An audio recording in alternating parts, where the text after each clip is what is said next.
El contenido del siguiente programa es responsabilidad de sus realizadores. Te invitamos al convite. Nosotros te abrimos los micrófonos. Tú pon la música, la historia y tu voz. Ponte en sintonía en la Pedagógica Radio y las emisoras comunitarias aliadas. El convite, una sola voz por la educación de los territorios rurales. Dirige y conduce Adriana Mendoza. Adelante, bienvenidos al convite.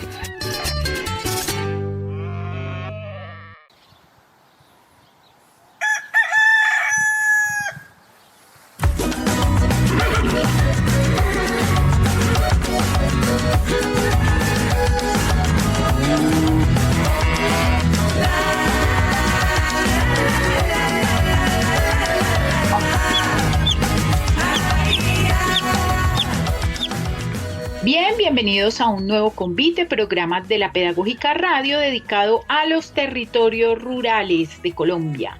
No hemos estado solo en Colombia, hemos tenido amigos de otras ruralidades de nuestra hermosa América Latina, pero hoy volvemos a nuestro país porque efectivamente las voces de la ruralidad, del trabajo que se hace en cada uno de nuestros territorios, pues termina volviéndose una cadena grandísima de historias, narraciones, y sobre todo de la fuerza de esta población que habita nuestro sector rural. Hoy un programa dedicado a una de las poblaciones más importantes, no solo para el sector rural, sino en general para lo que significa la vida. Hoy es un programa dedicado a las mujeres.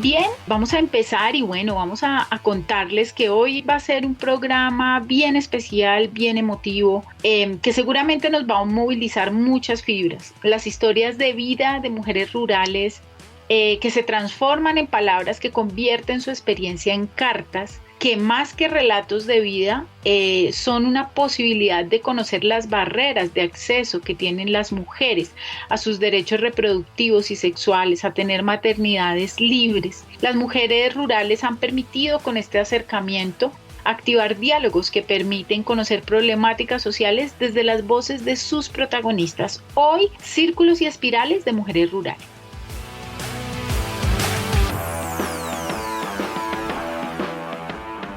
Estás en modo El Convite.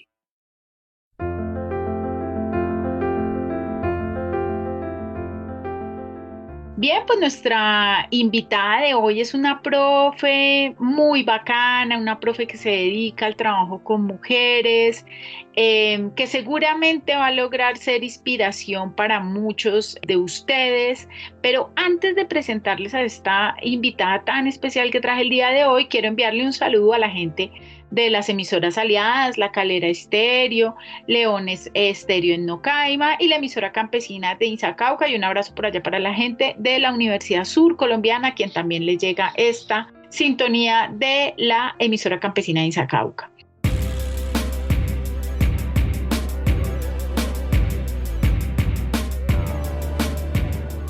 Bueno, sin más preámbulos, quiero contarles que la persona que nos acompaña el día de hoy es una trabajadora social, magíster en intervención en relaciones familiares, estudiante del doctorado en conocimiento y cultura del IPECAL, docente de la Universidad de Caldas. Ella es investigadora en el Centro de Estudios de Conflicto y Convivencia y Violencia en el área de género y de subjetividades. Ella es Sandra Cristina Rojas Cardona, una trabajadora social muy querida por nosotros acá. Sandra, bienvenida al convite.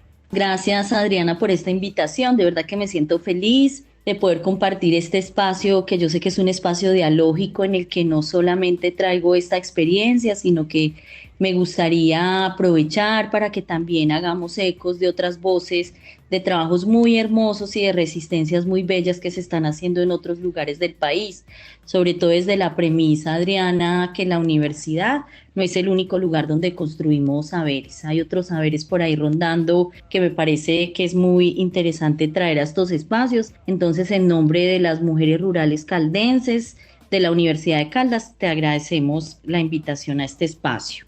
No, a ustedes por estar acá, por recibir, por acoger esta invitación y permitirnos conocer este trabajo tan interesante que se desarrolla en Caldas, pero que permite de alguna manera, y bueno, ya van a escuchar ustedes, tener una visión, una panorámica de cómo podríamos hacerlo en otros territorios. Pero vamos a empezar por el principio. Y es, Sandra, ¿de dónde nace el deseo de trabajar con mujeres rurales? Bueno, yo siento que primero, pues personalmente es también aceptar una ruralidad que nos atraviesa. Yo soy pues de acá de Manizales, pero yo reconozco pues mi ancestralidad, mis papás que vienen de Samaná Caldas, una parte de Cundinamarca, son Antioquia, bueno, como reconocerlo y entender como profe, digamos, en el camino de transitar estos nuevos feminismos, entender que hay otras voces que tienen que ser escuchadas y yo creo que hay un principio inicial que siento que es muy movilizador y fue entender que el territorio caldense, Adriana, es un territorio muy heterogéneo. Yo creo que la lectura que se ha hecho de este territorio y quizás de muchos territorios colombianos bajo esta figura de departamento universaliza cuestiones que no deben ser universalizadas. Lo que encontramos acá es que Caldas es un territorio pequeño, pero muy heterogéneo en muchos asuntos. No es igual La Dorada a Pensilvania, bueno, y eso lo entendimos con unos primeros acercamientos de este proyecto que inicialmente se llamó Mujer Círculo y luego pasamos a Mujer Espiral porque tuvimos la oportunidad de trabajar con mujeres indígenas también en esta propuesta como de recoger las barreras que tienen las mujeres a los derechos sexuales y reproductivos y a las maternidades libres. Entonces yo siento que surge efectivamente de una necesidad de leer estas nuevas formas de habitar los territorios, estas maneras que siempre han estado y que tienen que ser reconocidas desde la universidad y desde los movimientos de mujeres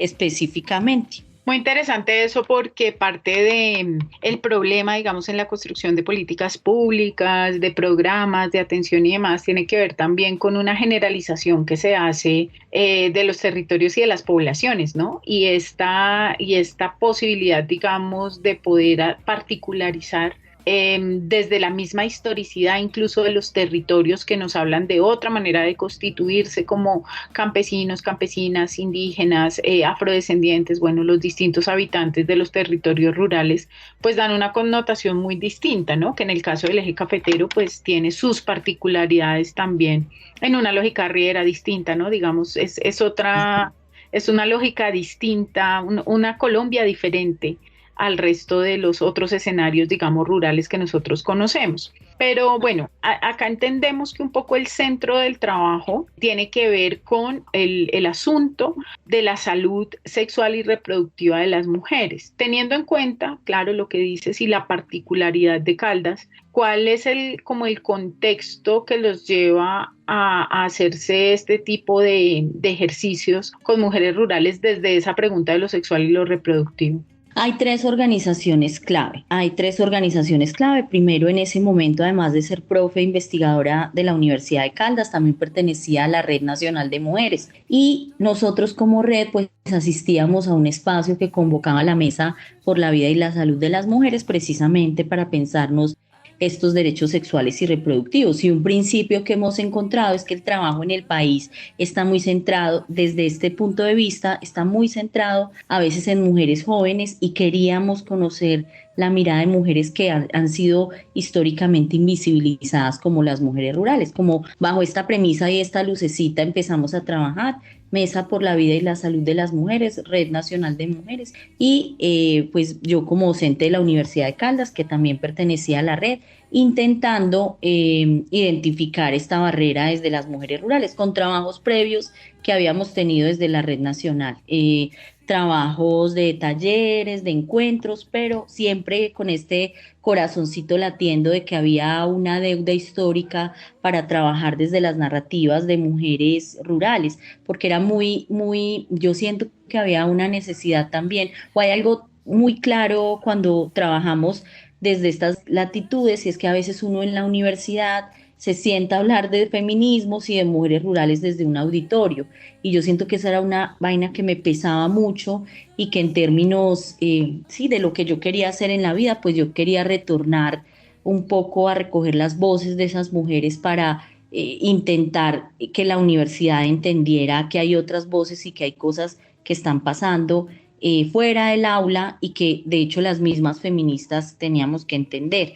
Entonces iniciamos ahí, Adriana, el trabajo con algunos municipios: Pensilvania, Arboleda, Chinchina, Neira, Río Sucio, con los resguardos de Cañamomo, Loma Prieta y San Lorenzo. Fue un trabajo muy bello porque de hecho entre mujeres rurales hay una diferencia enorme de habitar el territorio, de hecho de concebir los cuerpos, la identificación de esas barreras de por qué nosotros no vivimos en plenitud nuestros derechos sexuales y reproductivos, o la misma idea de la maternidad era tan diferente en este territorio tal caldense. Es decir, yo te puedo mencionar que las mujeres de La Dorada presentan una apropiación política tremenda.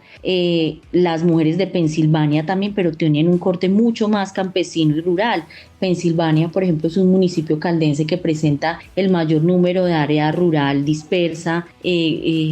Arboleda, por ejemplo, es un municipio que queda más cerquita a Antioquia que al mismo Caldas. Entonces, intentar constelar un montón de experiencias para poder acercarnos meramente a este ejercicio. Este ejercicio pues nace de ahí. La escogencia de los municipios también se da porque hicimos una rigurosa revisión de cuántos casos se presentaban, por ejemplo, en términos de violencias, o el mismo acercamiento que tuvimos a las cifras de IVE. Entonces, de ahí decidimos escoger, digamos, estos municipios específicos, pero posteriormente tuvimos la hermosa posibilidad, porque creemos también en la necesidad de democratizar el conocimiento, en poder ir a otros espacios por medio de la mesa. Esto lo financió la Mesa por la Vida y la Salud de las Mujeres, para democratizar el conocimiento con 27 organizaciones de mujeres en un encuentro en el Caribe colombiano en Barranquilla, donde les contamos esta experiencia, y mujeres rurales, digamos que les sonaba también esto que contamos, y la idea era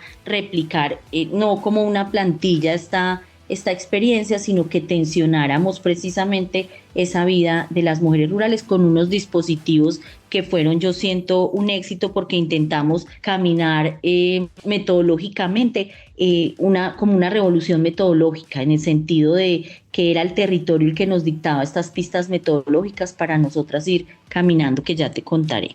Sí, ya vamos a entrar en materia de esa metodología que viene siendo uno de los elementos más importantes, porque a la final es lo que nos va a dar pistas, digamos, cómo desde la educación, o cuál es el lugar también de la educación, la pedagogía y la didáctica en estos procesos. ¿Cuál es la propuesta de este ejercicio con las mujeres? ¿Cuál es esa apuesta, digamos, metodológica que ustedes decidieron plantear aquí para establecer este diálogo, como bien dices tú, mucho más horizontal, en una necesidad de hacer justicias epistémicas con estas mujeres rurales? Cuéntanos entonces ahora un poco cómo es. Bueno, imagínate que la red en ese momento pues estaba conformada también por mujeres muy diversas. Había una poeta, abogada, artista plástica, trabajadoras sociales, profes en ciencias sociales. Nos reunimos a pensar de qué manera podíamos acercarnos a ellas, muy desde la premisa de la justicia social y la justicia epistémica, en términos de respetar sus singularidades. La idea era que fuesen escenarios también en los que el juego y como pasar rico fuera una premisa. Entonces, esta apuesta metodológica inicia pensando primero y tensionando primero la idea de la intervención. Más allá de una serie de actividades pensadas y planificadas, era precisamente que después de un momento de tejer relación, que fue un momento en que nos acercábamos, tomábamos tinto, identificábamos elementos potentes de sus territorios en Pensilvania, Chinchiná, Río Sucio, Neira, bueno, La Dorada, ya les conté.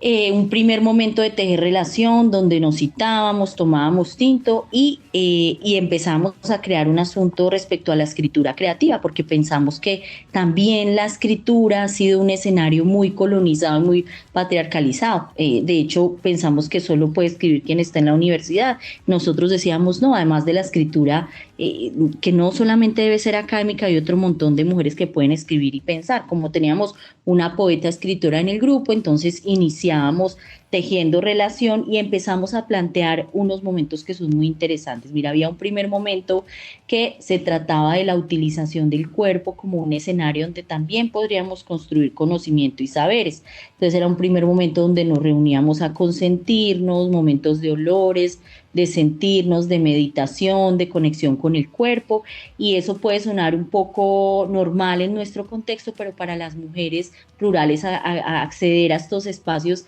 que me atrevo a llamar como un poco de autocuidado era muy complejo, empezaban a llegar, era una cosa súper alegre que tú pudieras ver mujeres llegando en su mula y en su caballo de escenarios supremamente lejanos a conversar, a peinarnos, a hablar. Era un momento como de tejer una relación intensa, de hacernos conscientes del cuerpo, de trabajar con paisajes sonoros. Nosotros íbamos varias veces a los municipios.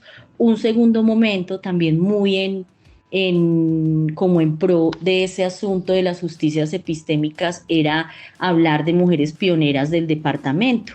Nosotros intentamos de la región de Antioquia y del eje cafetero traer biografías de mujeres que hubiesen tenido que pasar escenarios súper duros y ponerlas a conversar un poco en pro de que la vida cotidiana es un escenario político y que desde ahí podíamos construir cosas. Entonces, cada municipio tenía una pionera al cual le dejábamos un pendón y un cofre, y ellas le escribían cartas o poemas o conversaban. Todo inició así, pero fue tal la aceptación de este cofre, porque hablábamos de la mujer como a forma de conversada, pues coloquial, tomando tinto. Ellas me decían, por ejemplo, oíste a Débora Arango como le tocó de duro, qué risa, me imagino ella pintando desnudos. Era una conversación súper chistosa y empezamos ahí a pensar, digamos que la idea también de esta intervención era que nosotros planeábamos los encuentros, pero teníamos unos encuentros colaborativos entre nosotras. Después de cada intervención nos íbamos nosotras con nuestro tinto, nuestro vino a conversar los hallazgos también en términos de sentir que había después de cada intervención. Y ahí, sobre todo, esta parte fue muy significativa porque las mujeres no solamente se quedaron con el cofre y con el pendón, sino empezaron a hacer como unos altares para honrar la memoria de Débora Arango, de Dominga Palacios, que fue una mujer que se dedicó a la poesía acá de corte rural en Caldas, mujeres campesinas que han sido pioneras, las pusimos y ellas empezaron a ponerles flores, a nombrar, a hablar de ellas, a mandarnos fotos. Fue una cosa bellísima y empezó a surgir la pregunta de por qué nosotras no íbamos a municipios más lejanos, a veredas. Entonces Caldas tiene una geografía bastante montañosa y en muchos sentidos dura, entonces les decíamos, no, hay que invitarlas acá porque no alcanzábamos a llegar, y se nos ocurrió una idea en medio de estas reflexiones y colaboraciones participativas en que ellas mismas se autodenominaban guardianas montañeras de los cofres. Ellas cogían su mula, su bestia, encaramaban el cofre y se dirigían a las veredas más lejanas a recoger cartas. En medio de estas cartas, esto fue un momento inicial, llega una carta que fue muy significativa, de la cual voy a hablar más adelante, y eso se volvió un círculo de cartas donde para poder llegar a todas identificamos emisoras comunitarias en los diferentes municipios, emisoras que llegaran a sitios muy lejanos y responderles las cartas. En el marco de estos escenarios también fue muy importante identificar que para las mujeres era mucho más fácil hablar de su sexualidad y de sus derechos sexuales y reproductivos en términos de seudónimos. Entonces, de pasar a hablar de las pioneras, empezamos a hablar como lo que estamos haciendo hoy. Este programa de hoy está enfocado a responderle la carta a Gorrión Herido, que envió la carta, no decíamos tal día, digamos, cambiamos algunos datos, pero te queremos responder que estamos en tal sitio, que vamos a hacer taller tal día, que este es mi número de teléfono, que nos puedes marcar, y se empezó a constelar con un montón de experiencias que me parecían bellísimas, porque finalmente sale una carta que fue icónica y la cual utilizamos obviamente con el permiso de la mujer y cambiando algunos datos, como una carta que representaba precisamente todas esas barreras de acceso de las mujeres a las libertades, de que una mujer rural tiene que vivir desde una niña y un niño rural hasta una mujer adulta, hasta los escenarios de maternidad, y ellas empezaron a responder. Esto se volvió la locura. Yo soy profe en la de Caldas, las estudiantes de la de Caldas nos reuníamos por la noche a destapar las cartas, a llorar, a sentir todo esto que estaba pasando y a responderles a las mujeres rurales. Entonces se creó un correo precioso. El segundo momento, ahora vamos a hablar yo creo que más de estas carticas. El tercer momento fueron los tejidos. Habían muchas mujeres que no sabían leer y escribir, entonces les contábamos de qué manera ellas querían o creían que podíamos responderles, y ellas decidieron traer aguja, retazos y piedritas, y empezamos a hacer como unos tejidos grandototes donde le respondíamos por medios de imágenes y dibujos a Oliva lo que podía hacer.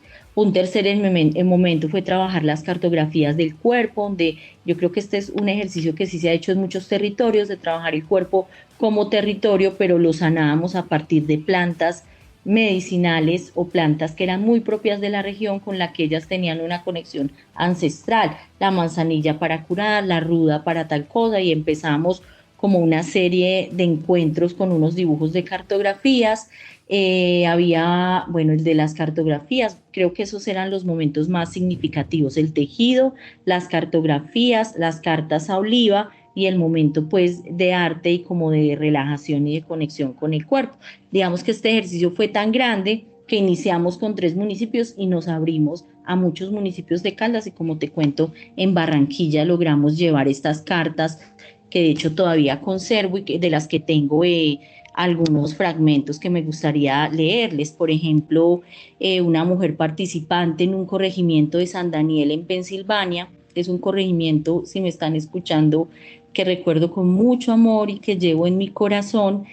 Ellas hablaban, por ejemplo, una mujer participante escribió: me han enseñado que yo como mujer soy una medida, y saben, no están tan equivocados. Quien diga lo contrario es porque no ha visto una mujer restar sus miedos al momento de multiplicar su valentía. Sí, es que yo me siento muy valiente y muy fuerte, y la serenidad que yo tengo en este momento es muy importante.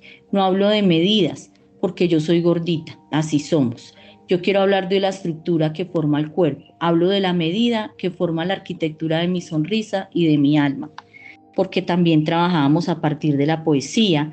Hay otras súper significativas, por ejemplo, de María Cano, que fue una de las mujeres insignia, que les cuento que quedó en un cofre. Le escribieron esta carta y decía: María Cano, yo te quiero felicitar hoy y recordar hoy por tu labor y por haber sido una mujer luchadora y dejarnos un gran ejemplo de vida. Yo me divierto mucho escuchando de ti, por enseñarnos todas esas cosas que te pasaron. Bueno, a mí también me pasan cosas, unas buenas, otras no tan buenas, pero que a pesar de todo lo que nos pase, tenemos que seguir adelante, no desfallecer, porque siempre en la vida hay que estar firme, ¿o no, María? Débora Arango en Pensilvania, también me voy a permitir leerla, en La Dorada, perdón, esta fue La Dorada, y dice así: querida Débora, pienso que una de las barreras para interrumpir un embarazo es la revictimización a las que en diferentes situaciones, y a veces por el mal direccionamiento de muchos profesionales, que les falta humanidad, que se enfocan en el chisme, en sabernos juzgar y creen que saben todo por encima de nosotros. Yo fui víctima de violación.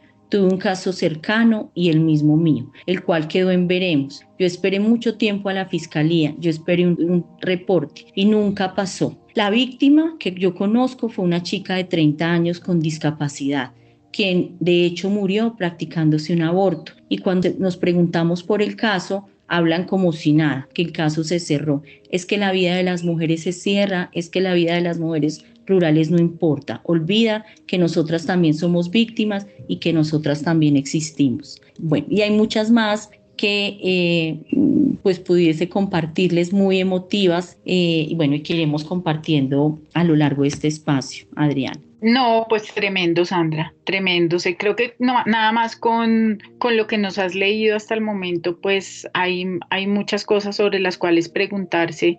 No solamente, digamos, hay una claridad frente a lo metodológico, sino al impacto de esa metodología en las mujeres. Pero antes de eso, que ya regresamos, vamos a hacer un saludo a la gente de la Pedagógica Radio, Alejandro Sepúlveda en la dirección, Mario Enríquez en el máster, Yolanda Barrantes en la producción, Laura Chávez en la producción gráfica y ese es el equipo que hace posible la Pedagógica Radio.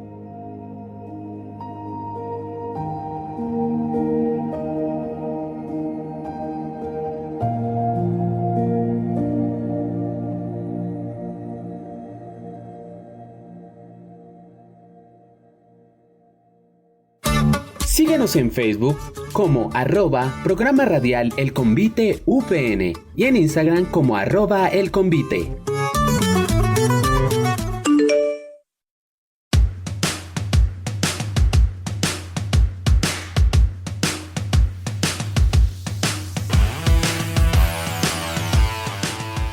Uy, Sandra, volvemos y me dio tiempo como para pensar un poco, juepucha, como para digerir un poquito como lo que nos has presentado. Sin duda alguna, pues son cartas, son relatos, ¿no? Que de alguna forma, pues van dejando sobre la mesa varias cosas. Una de las primeras cosas que yo me pregunto, bueno, digamos, veo que se activa con esto, es la posibilidad que tienen las mujeres de hablar, de expresarse, ¿cierto? Pero además esa necesidad de decirse cosas las unas a las otras, ¿no? Por ejemplo, y claro, con casos, por ejemplo, como María Cano o Débora Arango, pues que ya son casos por ejemplo, pues María Cano ya no está entre nosotros y demás, pero es como poderle escribir a esa historicidad de ese sujeto, ¿cierto?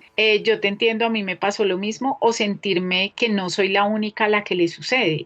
Nosotros hemos hecho un trabajo muy profundo sobre el profesor rural y las soledades que vive el profesor rural, pero yo no podía dejar de pensar, escuchándote, las soledades que vive la mujer rural, ¿cierto? Digamos, como también allí hay unas lógicas de qué será, de poco vínculo entre ellas mismas para poderse hacer estos ejercicios de dialogarse, pero también de sanarse, ¿no? O sea, yo te escuchaba y es ese espacio donde uno también a veces necesita, no sé, ir donde las mujeres de su vida, pensaba yo en mi mamá, en mi hermana, a que me peinen, eso me fascina y me relaja. Entonces, como que ese tipo de cosas que parecen cotidianas, pero que se vuelven fundantes cuando tenemos un peso que trae el peso de la vida, el peso del abuso, el peso de un patriarcado, de una estructura que hay que problematizar, ¿no? Creo que en el escenario rural romantizamos un montón de cosas también y hay que problematizar esas relaciones que se dan allí. Pero, ¿cómo leíste tú? ¿Cómo ves tú qué es? O sea, ¿cómo fue ese proceso de que esas mujeres se fueran como soltando o fue así tan natural que ellas empezaran a escribir, que ellas empezaran a como apoderarse del proyecto? Es que siento que a la final ellas se apoderaron del proyecto. Sí, fue una cosa bellísima. De hecho, todavía estamos trabajando juntas, tenemos un grupo y nos escribimos y nos vemos a cocinar. Mira, yo pienso, una conclusión que yo tengo en todos estos años de vida y sobre todo profesional en que me descubrí en estos espacios rurales, es que lo primero que hay que hacer como profesionales desde cualquier escenario es tejer relación. Un poco bajarle el volumen al experto y sentarse a una lectura un poco más tranquila, entendiendo otras lógicas que yo de hecho incorporé posteriormente a mis escenarios profesionales, es que el silencio también es una forma de estar. Esta idea de peinarnos o de cocinar, por ejemplo, sin que esté mediada por la pregunta, con la intencionalidad, no, vamos a cocinar y a comer, vamos a reírnos. Ahí había escenarios donde muchas decían, Sandra, hoy tengo muchas ganas de llorar, y eso me atravesaba a mí el alma, y le dije, vamos a llorar, y qué sientes, y entonces yo siento que sí se están haciendo cosas, que las mujeres rurales hacen cosas muy importantes, entre ellas precisamente cuando el Estado ha estado de forma diferencial en muchos territorios, donde solamente tienen la Junta de Acción Comunal o un escenario, una manguita, pues, no sé cómo decir manguita, como sí, un pedacito pues de tierra que queda cerquita a una casa y todas nos reuníamos ahí a cocinar, porque yo siento que hay asuntos que también se marcan respetando los silencios. Yo siento que un asunto que nos trazamos como fundamental y que desde ahí yo incorporo a la práctica mía y de los estudiantes es respetar ese momento de las mujeres cuando ellos no querían hablar o simplemente, ay, yo quiero hoy pasar rico. A mí me pasaron cosas, pero yo después se las escribo, Sandra. Hoy reunámonos por ejemplo, a arreglarnos las uñas y conversar o a cocinar, hagamos un sancocho y nos vamos al lado del río y la intencionalidad era simplemente compartir y ahí se tejieron unos vínculos que permitieron que después ninguna faltase a los espacios y que también nos pensáramos en la posibilidad de hacer que otras estuvieran presentes a pesar de las lejanías geográficas. Entonces ese cofre se lo llevaron en mula a muchos lugares y el hecho de que las mujeres lloraran cuando recibían la carta que les escribíamos, mira, yo soy Sandra, te escribo desde tal municipio, pero yo reconozco en ti tal asunto, se creó como una red de afectos y de vínculos que permitió que habláramos desde otros lugares, un poco desde la premisa, Adriana, que tú conoces, y es que todas tan diferentes, pero nos pasaban las mismas cosas, siendo propia universidad, siendo la señora que cocinaba, y ahí empezaron a tejer y fue tan bello el asunto que después, de hecho, nosotras con las mismas mujeres y otras más hicimos el ejercicio, el capítulo Caldas de la JEP, de la Comisión de la Verdad, e identificó este ejercicio que estamos haciendo en los municipios, nos sumamos a ellos e hicimos recomendaciones de las mujeres rurales para la no repetición, porque cuando escuchábamos en las cartas empezábamos a entender una sistematicidad en las violencias que escapaban de hecho a los mismos derechos sexuales y reproductivos. Muchos asuntos tenían que ver con el conflicto armado que no habíamos mencionado y que ellas no se atrevían a hablar y que no era fácil para ellas pararse con alguien con una máquina de escribir o alguien grabando la entrevista como con un poco de frialdad a que contaran todo, sino que encontramos en la amistad una forma de resistencia, siendo todas tan diferentes. Sandra, venga y se queda tal día acá y fue un asunto, yo creo que tumbó esas barreras un poco de lo académico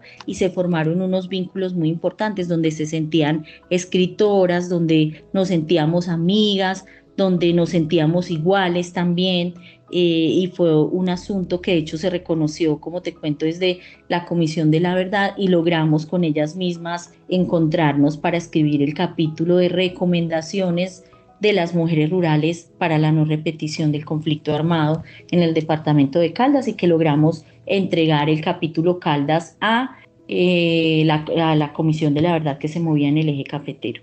Sí, no, sin duda una vaina potente, o sea, sin duda un asunto que además, lo que tú dices, ¿no? Creo que humaniza, es eso, como humaniza el relato, humaniza, claro, saca de esta suerte de frialdad que tiene la investigación, la vida de los sujetos, que nos permite entender el país, que nos permite cambiar y transformar, porque creo que el trasfondo de esto es que esto no puede seguir pasando, pero en una humanización de ese proceso, porque no se trata solamente de que la persona narre, sino que eso tenga pues una connotación también en su propia vida de transformación.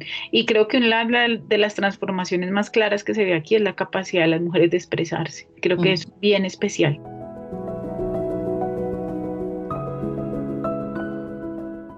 Estás escuchando El Convite, sintonizados con los territorios rurales. Carta Oliva. Hola, mi nombre es Oliva, tengo 46 años y soy una mujer del campo. Lo digo porque he pasado la mayoría del tiempo acá en San Daniel y en Pensilvania, donde conocí a mi marido, John Jairo. Nos veíamos desde muy chiquitos, pues los papás de él y los míos vivían cerca. Como saben, acá todos nos conocemos. Íbamos y veníamos en la chiva desde Pensilvania y muchas veces en Samaná. Yo todo eso lo tengo en la memoria. Yo me acuerdo que toda mi vida viví tragada de él. Él era muy guapo y cuando lo veía en la escuela, en los poquitos años que pude estudiar, me temblaba todo. Él iba un año más adelante que yo, pero lo veía en el recreo. Hasta que un día hablamos, me mandó un bocadillo y ahí nos mirábamos. Pero resulta que cuando ya empezábamos a hablar bien, como a gustarnos, a mi papá le dio por sacarme de la escuela. Estaba yo en quinto de primaria, porque decía que el estudio no era para las mujeres, que era una pendejada gastar tiempo en estudio para las mujeres. Es que, Ave María, si finalmente nos íbamos a quedar en una cocina. Yo siempre quise estudiar. Pensé que iba a ser profesora. Me gusta escribir y aunque solo sé unas pocas letras, practiqué y practiqué mucho. Y ahora tengo un diario al que le escribo todo lo que me ha pasado. Y como para desahogarme y sentir que puedo decir lo que me pasa, es que yo siento que me han pasado muchas cosas. Quiero empezar hablando de John Jairo, el muchacho guapo del que les hablé. Pues imagínense que me casé con él. Después de que me sacaron de la escuela, lo seguí viendo unos meses. Yo me hacía la que iba a comprar cosas o me iba a charlar con él, hasta que nos besamos y ahí empezó todo. Duramos así como 8 meses. Yo tenía 15 años, pero nos separamos un tiempo porque algo horrible pasó y nos dejamos de ver 7 meses. Yo, después que me fui con él. Mi mamá se murió teniendo a mi 11º hermanito. Ella se murió en el parto y yo lo vi todo. Eso fue en la casa, porque en ese entonces los hijos se tenían así, en la casa. Y como esto quedaba tan lejos, los del hospital no alcanzaron a llegar. Solo sobrevivió otros 3 meses mi hermanito, pero mi mamá solo dio un suspiro y se fue. Y si mi vida había sido dura, pues peor sin ella, porque yo era una de las mayores. Me tocó ser la mamá y olvidarme por completo de mi idea de ser profesora. Fueron unos meses muy duros. Era como una sensación en que yo era niña y era mujer. Cocinar, lavar, hacer todo el oficio y qué hacer de la casa. Me sentía cansada. Además que también me tocó aguantarme unas cosas horribles. Mi papá empezó con la idea de hacerme como si yo fuera su mujer. Cuando yo estaba dormida se me pasaba la cama. Yo me hacía la dormida, me tocaba y yo al otro día no sabía cómo actuar, pero me tocaba seguir como si nada. Vernos en la pobreza en que vivíamos, me sentía sin esperanza, intentando todo por mis hermanitos. Un día que mi papá me dio una pela, no aguanté más y yo me fui. Esperé que él se fuera al cafetal y dejé a mi hermanita Eva ahí. Ella tenía 14, le conté y le dije que ahora le tocaba a ella, que yo iba a tratar de conseguir trabajo y salir adelante y que después volvía por ellos. Me volé para Marquetalia solita y empecé a trabajar como empleada en una casa de una profesora. Después de 2 meses me dijo que el pago era la comida y la dormida. Me trataban muy mal, pero yo no tenía cómo irme de ahí. Me sentí muy aburrida porque mi idea era ahorrar para traerme a mis hermanos, pero como no había podido conseguir nada, ese día salí a comprar lo de la merienda y me encontré a John Jairo. Yo me sentí feliz, pero lo vi muy cambiado. Olía a trago y a cigarrillo. No era el mismo niño de San Daniel, pero igual me alegré. Él me convidó un tinto y le conté todo lo que yo había pasado. Él recogía café y me dijo que le iba muy bien, que me fuera con él, que nos devolviéramos a San Daniel, que nos casáramos, que para qué le iba a dar tantas vueltas al asunto. Yo ese día ni pude dormir, aunque lo sentí tan raro, era eso o seguir viviendo esta tortura, y pensé, ahora sí voy a ayudar a mis hermanos. Nos casamos muy rápido, yo me devolví a San Daniel. Casi no fue nadie, solo unos amigos de él de testigos y ya. No era como me lo había soñado de niña, pero igual creía que ahora sí iba a tener una familia. Yo nunca a nadie le conté lo que viví con mi papá, pero sentí que la única salida que tenía era vivir con él. Por lo menos la comida y la dormida no me faltaban. Al principio todo fue muy bonito, pero confieso que solo iba a darles vuelta a mis hermanos. Los más chiquitos estaban con papá, Eva con un niño.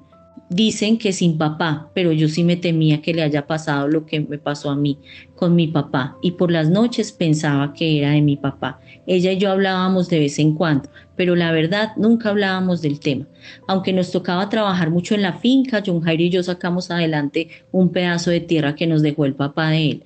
Poco a poco nos fuimos acomodando y construyendo lo que hoy tenemos. Pasó mucho tiempo y así fueron llegando los hijos. Yo tengo 4. La verdad yo solo quería la parejita, pero yo como que no pude decidir cuántos tener. Llegaron los otros. El primero fue esperado, aunque recuerdo el día que lo concebimos. Él estaba borracho y yo me imaginaba que iba a ser más bonito. Pero bueno, así fueron llegando. No era como quería. Eran días en que me sentía muy cansada de trabajar y hacer de comer. No tenía tiempo de nada. y cuando se terminaban los quehaceres y hacer de comer, yo solo quería dormir y ver la novela, pero él llegaba a veces oliendo a trago, a otros perfumes, y aún así, con esa rabia que yo sentía, me tocaba estar con él. Eso lo aprendí un día de septiembre, donde le dije que no, que estaba cansada, que olía raro, que yo no me había bañado, pero aún así se enojó mucho, tanto que entre tragos y malas palabras me rasgó la pijama, la única que yo tenía, y me obligó. Me dio una golpiza horrible, mejor dicho, me dio planazos. Desde ese día ni me miraba, solo se me montaba encima, y aunque quiero mucho a mis hijos, los otros fueron llegando así. Yo hubiera querido otra cosa diferente, más poquitos hijos, poder hacer otra cosa, pero no se pudo. Desde esos días yo no soy la misma. Yo me acuesto por las noches o me encierro en el baño y lloro. Yo lloro mucho y porque yo quisiera poder decidir. Y el último, Daniel Mauricio, el más chiquito, ese sí que fue peor, porque a la vereda llegaron unos hombres armados que pasaban mucho tiempo ahí. Cuando pedían la plata mensual a mi esposo, pasaban reparando todo. Un día nos había ido muy mal, esos meses malos de aguapanela y huevo. Ese día se enojaron y a mi esposo le dio por invitarlos a cerveza. Fiamos como pudimos y mientras tomábamos yo me fui a dormir profunda. Cuando ya no sentí más música, estaban como borrachos, me paré a apagar el equipo de la sala y mi esposo ya estaba muy borracho. Y uno de ellos, mientras iba al baño, me cogió atrás del lavadero y me abusó. Yo tenía miedo, quedé pálida, quedé como sin saber qué hacer. Yo traté de gritar, pero no lo hice. No sé si le tenía más miedo a mi esposo o a él. Y el tipo dijo que donde yo dijera algo se morían todos, incluyendo mi esposo, mi familia y mis hermanitos. Horrible. A los días yo mareada, rara. Yo no sé de exámenes. Nosotras ya sabemos lo que sabemos por intuición. Yo por dentro sabía que estaba embarazada, pero ahí sí que peor, yo no podía decir nada. Nunca dije nada. Hasta hoy, y así nació Daniel Mauricio. Mi esposo le puso así por un hermano suyo que murió cuando era pequeño. Varias veces traté como de desahogarme con otras vecinas o amigas, pero contar esto es muy duro. Yo vi que otras amigas mías como Mónica e Isabel podían decidir cuántos hijos, yo no. Mi esposo no me dejaba planificar. Donde yo le dijera, me mataba. Una vez me pilló unas ramas porque yo intenté de todo, porque yo no lo planeé. Pero bueno, muchas me hablaron de derechos y eso. Yo creo que esos derechos son para otras, para las ricas. Ayer me fui al centro de salud, por fin pude ir con una enfermera que vino visitando a mi vereda. Me charló unas cosas de derechos y me dio permiso John Jairo de ir a unas citas. Consulté porque hace unos meses me sentía un olor raro abajo. Me picaba, me salía una agüita rara. Yo le conté a la enfermera y me hizo ir rápido. A veces me daba fiebre, le dije. Ella con unos papeles puso cara de asombro. Me los entregó y leí, y ella me explicó que tengo dizque una enfermedad de transmisión sexual. Yo casi me desmayo, yo no sé cómo tomarlo. Hoy les escribo a ustedes, mujeres del taller Mujer Círculo, porque sé que ustedes saben de derechos, que son mujeres muy unidas y como me dijeron otras señoras por ahí, somos diferentes pero nos pasan las mismas cosas. Que ustedes dizque entienden de la sexualidad, de los derechos y de las relaciones, dizque la autonomía de nuestro cuerpo.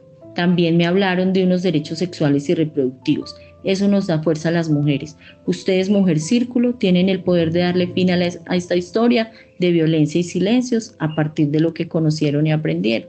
Señoras, ¿me ayudan?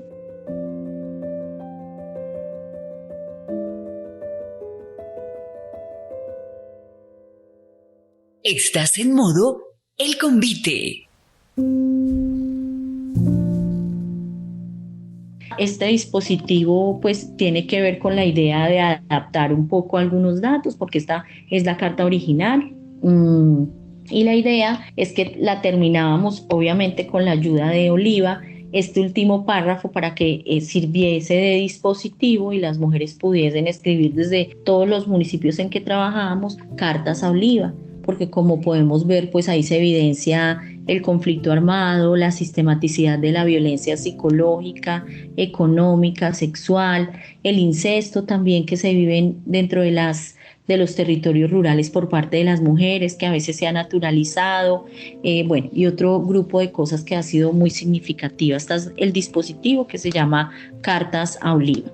Uy, no, Sandra, tremendo. O sea, ¿qué dice uno después de escuchar esta narrativa que nos pues más que sensibilizarnos, creo que pone sobre la mesa una cantidad de realidades que aunque conocemos, creo que parte de lo que nos regaló en su momento Alfredo Molano con la metodología de historias de vida, era la importancia de esa voz, ¿no? La importancia de ese relato lo más cercano posible al sujeto, porque hemos visto mucho de esto en televisión, incluso puesto en un amarillismo tremendo, pero creo que cuando se sabe que quien está detrás de esta carta, de esta narrativa, es una historia real, pues casi que termina por ponerte en una situación en la que ya tienes que, o sea, creo que, mejor dicho, creo que ustedes lo que logran con esto es que todas pensemos en una necesidad imperante de escucharnos, de contarnos y de abrazarnos desde esta escritura, pero sobre todo también de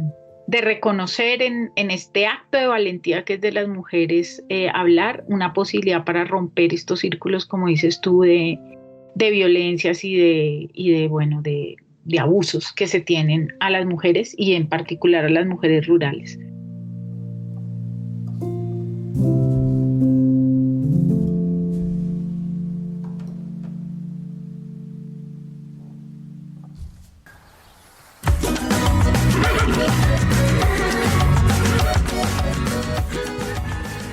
Se nos acabó el tiempo, Sandra, pero yo creo que nos va a tocar hacer otro programa para poder seguir ahondando en esto, pero sobre todo hablando de lo que significó que la voz de ustedes se convirtiera en el relato de Comisión de la Verdad, que creo que es muy importante.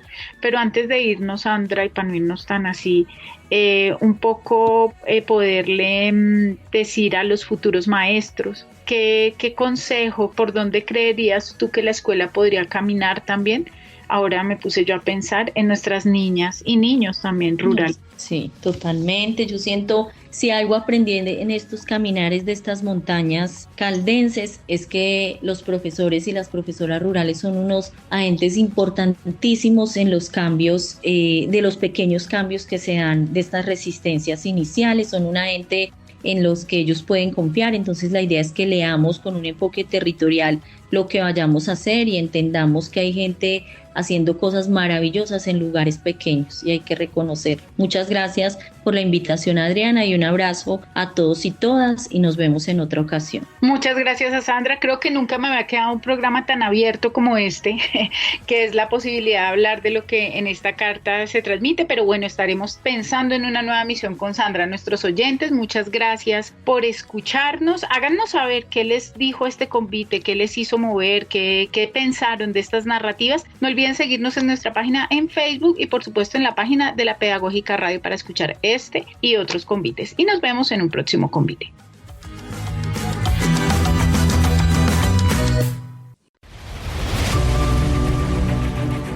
Universidad Pedagógica Nacional. 70 años siendo la educadora de educadores.